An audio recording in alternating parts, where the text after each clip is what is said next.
Yeah.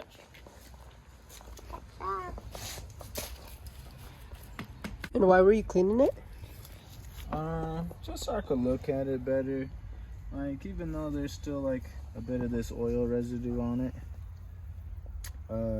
just so I could inspect it. Just so it looks nice, I can really look and be like, okay. Making sure it's good to go in. Yeah. Make sure I don't see any like cracks or anything like that. Which most of the time I never do, but just in case. And I'll go clean these Oil off. jet assemblies? Yeah, see, it's a hollowed out. Oil comes out the middle. Okay. And then out through this hole. And in this ring, there's 2 little holes. And these little things, and that squirts oil into 2 cylinders. So Joseph has his coupe, but he's going to be trading it for a sedan. But the paint looks so sick on it. Dang, the paint looks so good.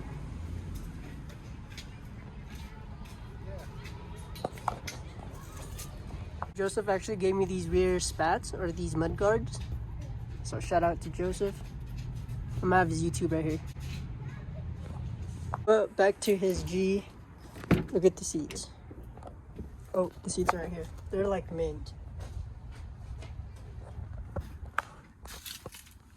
I've been wanting these for a while, but I don't know where to find them. Back seats are mint too.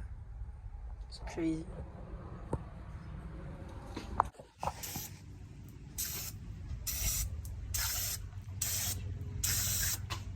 So pretty much where the bearings sit, you want it to be nice and clean and grease free.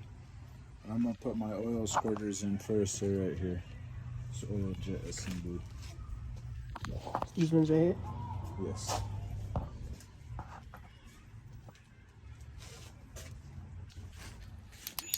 So the torque specs on these are 25? 20 foot-pounds. 20 foot-pounds. That's for the oil squirters. Dude, only Joseph would have a whole bunch of nuts and bolts for a VQ.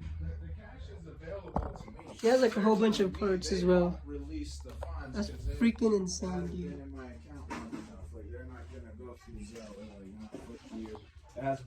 Clean the back end of it because it'll have manufacturing oil on it. And these go in here, right? Yes, these are your main bearings.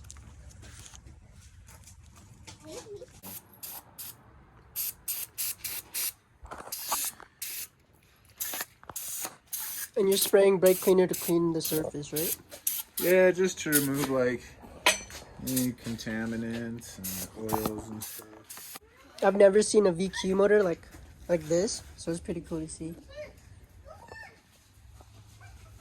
See, there's that notch. Yep. There's a notch there. Just set it in there.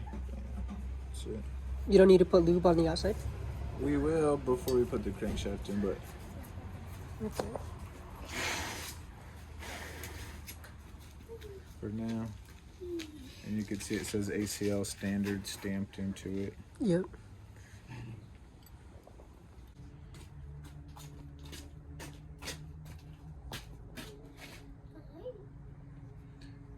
Shit is dumb thick.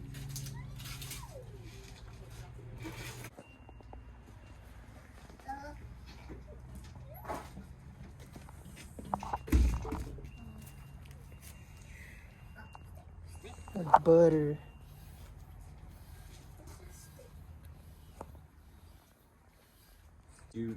Since it's a new motor, you won't have oil in the system right away, and it could get real hot just because of just how tight everything is. So this stuff really acts as like a beginning, like anti-friction to just kind of help it out.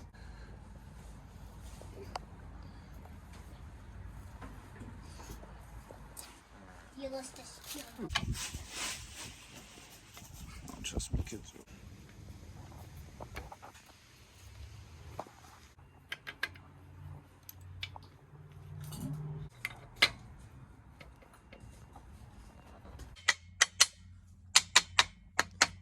So we're tapping it just so it's seated? Like... Yeah, just so it's good, it's in there. Before I set this in, I just always blow it out with air. Or the bolts in and stuff. And the bolts will have to be cleaned in oil too, so. Yeah, just in case there's like little dust in it. So this is the girdle. See, arrow. Means front facing. So it goes on top, then you drop your bolts in. And then after the bolts get dropped in, we'll torque them down. We'll lube up the bolts, torque them down, and then we'll do this. We'll put the connecting rod in from the top, and then we'll turn it over, and we'll get it connected down here, and we'll put bearings on, lube in it, etc., etc. These are the main bolts. Main bolts. I'm just setting them there. This is brand new oil. A lot of people are gonna be like commenting like, "Dude, that's not you." I don't give no fucks. It's alright, it'll work. It'll work. If they want to build their own fucking car, they should. And I just encourage them to do it however you want to do it. Now, if you want to say the oil coverage ain't supreme on that, you crazy. Because, you know, we all seen it. So since there's this large portion of the bolt that isn't threaded, any extra oil will essentially go right into there. Okay. As you can see right here. Oh, I don't know if the camera will catch it, but there's oil around the top. This manufacturing dot represents front facing of the motor. The connecting rods we got didn't come with any indication of front or rear.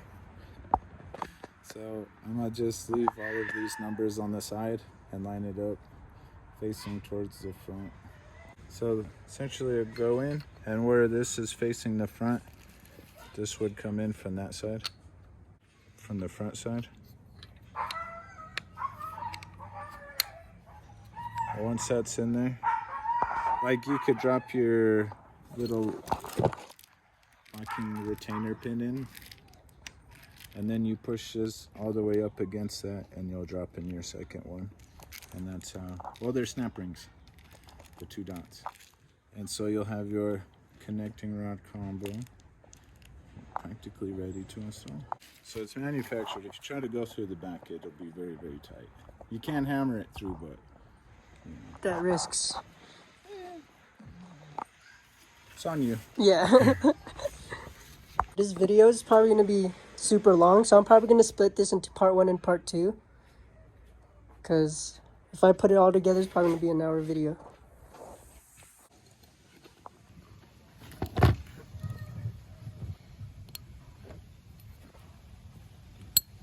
Okay, one's in.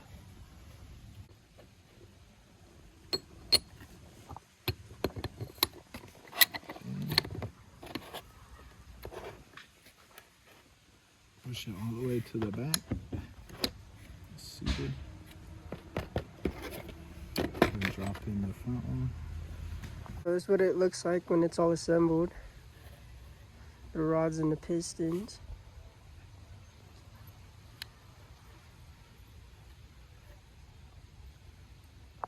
The gap of the ring will almost be complete opposite on top of it. Almost think of it as like a 4 corners type of deal. This bottom one will seal on this side. The one above it will seal here. The second ring will seal here. The very top one there, so everything's crisscrossed down. And that's how they recommend you do it on that as well. So once you get into these other rings, look, feel how thin that metal is on just one of those rings. Yeah, these are like Very thin. super thin. Now feel that motherfucker. That thing is thick as fuck. Thick. And it says top, so Just you know which thick. side is the top. Okay. And if you're looking at the shape of the grooves, this is made for a manual motor. And these ones, he's talking about, is super thin. Okay, so now that those are in, I'm gonna get my compressor. So right now he's gonna get the pistons and put them into the block. This is my first time ever seeing like a motor like outside like this. So this is pretty cool. So where they need to be, crisscross, mark that faces front of the engine, your piston ring compressor, you're going from the bottom. And this compressor helps. This compresses the rings because the rings themselves would expand wider than the cylinder wall, and so if you try to put it in with the piston rings would prevent you from doing that. So you need this so you can drop it in, and now those will compress. There you go. Okay, everything looks good. We come back over here for our last piece. Our bearing that we cleaned off. And take it down. So there's numbers on one side. So match those numbers up with the numbers. On the rod, right? On the rod and the cap. Sucks. Joseph lost the tool over at the junkyard, so he can't torque it down today. Easy come, easy go.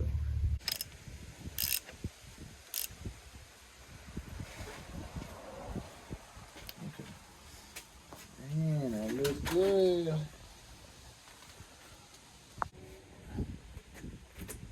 Now we'll hit number 2. Number 2.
Guys, that's it for today's video. I'm super tired.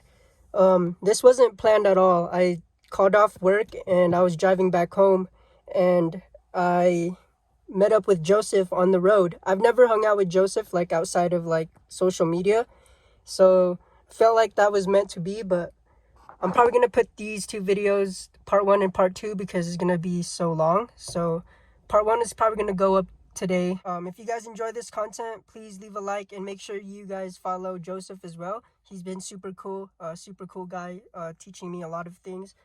But yeah, I'll see you guys in part 2.